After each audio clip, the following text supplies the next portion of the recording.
Hello bachcho, let's read the following question. A proton, a deuteron and an alpha particle having the same kinetic energy are moving in circular trajectories in a constant magnetic field if Rp, Rt and R alpha denote respectively the radii of trajectories of these particles, then question में proton neutron and alpha particle दिए हैं। बोला है कि उनकी जो kinetic energy है वो सेम है, सर्कुलर ट्रैजेक्टरीज में वो मूव कर रहे हैं, मैग्नेटिक फील्ड जो है वो कांस्टेंट है, मींस तीनों पे इक्वल मैग्नेटिक फील्ड एक्ट कर रहा है, तीनों पार्टिकल्स का हमारे पास क्या है, इक्वल किनेटिक एनर्जी है। हमें क्या दिया है, वो सर्कुलर ट्रैजेक्टरी के रेडियाई दिए हैं r p, r d and r alpha. हमें बताना है उनमें क्या रिलेशन होगा।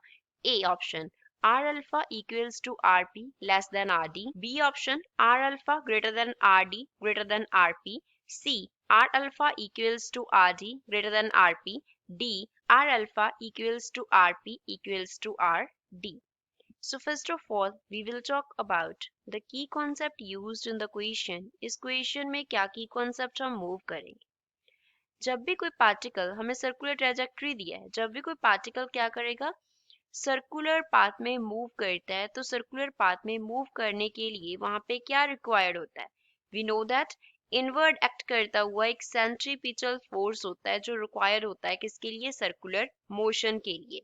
सपोज सेंट्रीपिटल फोर्स को हम एफ से डिनोट कर रहे हैं, एफ सी से डिनोट कर लेते हैं, तो सेंट्रीपिटल फोर्स कौन प्रोवाइड करेगा, क्योंकि मैग्नेटिक फील्ड एक्ट कर रहा है, तो जो मैग्नेटिक फोर्स वहां पे एक्ट करेगा that will provide the centripetal force.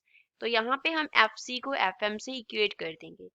Fc जो है उसके लिए फॉर्मूला होता है mv² upon r and magnetic force के लिए होता है q into v into b।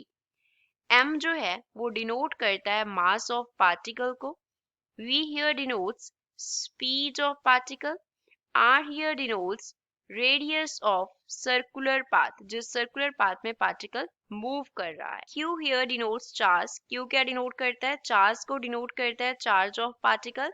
And जो B है वो रिप्रेजेंट करता है मैग्नेटिक फील्ड को। B से हम क्या डिनोट करते होते हैं, मैग्नेटिक फील्ड। तो मैग्नेटिक फोर्स क्या प्रोवाइड करेगा, सेंट्रीपिटल फोर्स प्रोवाइड करेगा।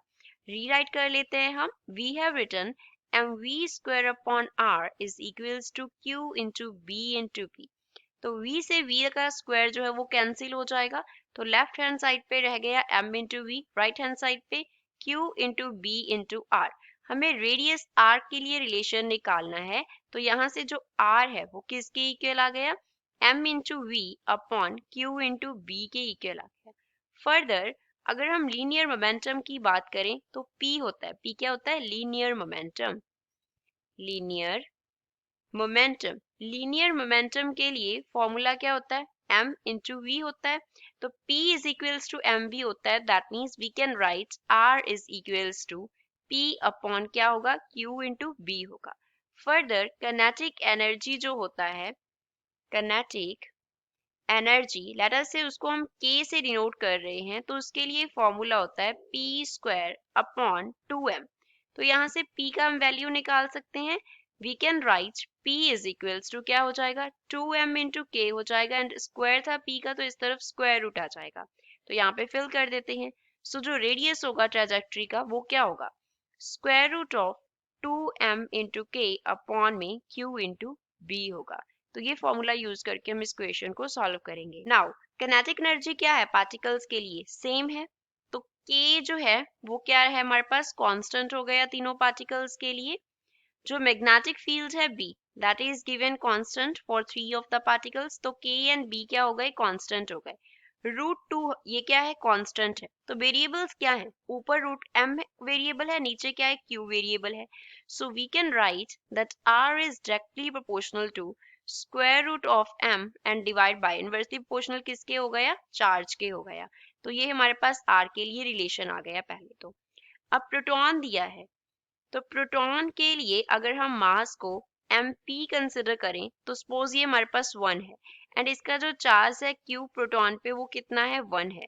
तो अब ड्यूट्रॉन के लिए लिख लेते हैं, फॉर ड्यूट्रॉन का जो मास है वो प्रोटॉन के कंपैरिजन में क्या होता है, डबल होता है, तो यहाँ पे 2 आएगा, इसको हम d कंसिडर करेंगे हम, एंड इसका जो चार्ज है सपोज वो क्यू डी है, तो ये कितना होगा, प्रोटॉन के इक्वल 1 होगा। एंड नेक्स्ट हमारे पास क्या था, अल्फा पार्टिकल। अल्फा पार्टिकल का मास जो है वो प्रोटॉन के कंपैरिजन में 4 टाइम्स होता है। तो प्रोटॉन के कंपैरिजन में लिख रहे हैं तो एम अल्फा क्या लिखेंगे, 4 लिखेंगे। एंड जो चार्ज होता है अल्फा पार्टिकल के वो 2 टाइम्स होता है प्रोटॉन के, तो यहाँ पे 2 लिख लेते हैं। ये दोनों को हमने लिखा है in comparison to proton, in comparison to proton. और इसको फर्दर अच्छे से डिफरेंशिएट करने के लिए हम ऐसे ही लिख लेते हैं, प्रोटॉन का जो मास है सपोज वो 1p है एंड इसका जो चार्ज है वो 1e है, तो ड्यूट्रॉन का जो मास होगा वो कितना होगा, 2p होगा। एंड इसका जो चार्ज होगा वो कितना होगा, 1e होगा।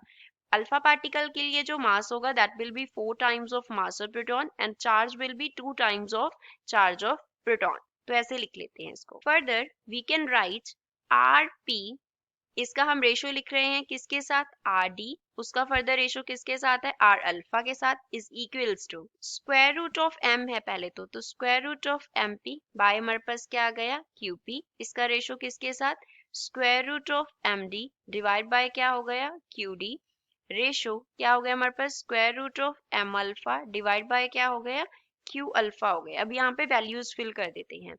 सो we have written r p ratio r d ratio r alpha is equals to, जो मास है प्रोटॉन का वो हमने लिखा √1p, चार्ज कितना लिखा 1e, रेशो ड्यूट्रॉन के लिए mass number √2p and charge कितना लिखा 1e लिखा हमने।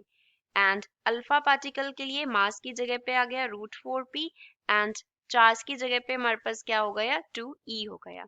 सो from here we can write √p है ऊपर तो रेशो में से खत्म कर सकते हैं, नीचे e है तो उसे रेशो में से खत्म कर सकते हैं, नंबर्स की फॉर्म में लिखें तो ये क्या बन गया, √1/1 ratio √2/1 ratio √4/2। So this is further equals to, पहली टर्म से 1 आ गया, दूसरी टर्म से क्या आ गया, √2 आ गया, तीसरी टर्म से √4 कितना होता है, 2 होता है हमारे पास, √4 2 होता है, तो 2 से 2 कैंसिल होकर यहाँ पे भी क्या आ गया, 1 आ गया। लेफ्ट हैंड साइड पे हमारे पास क्या था, we had rp ratio rd ratio r alpha. Now we can see rp जो होगा वो किसकी इक्वल होगा, r अल्फा की इक्वल होगा, क्योंकि दोनों का रेशियो जो है वो 1 आ रहा है। एंड rd का कितना आ रहा है, √2, मींस rd इन दोनों से बड़ा होगा, तो यहाँ पे ये रिलेशन बनेगा, rp will be equals to r alpha that is less than rd। तो गिवन ऑप्शन में से फर्स्ट जो है वो इस क्वेश्चन का करेक्ट आंसर होगा। I hope you understood well, thanks.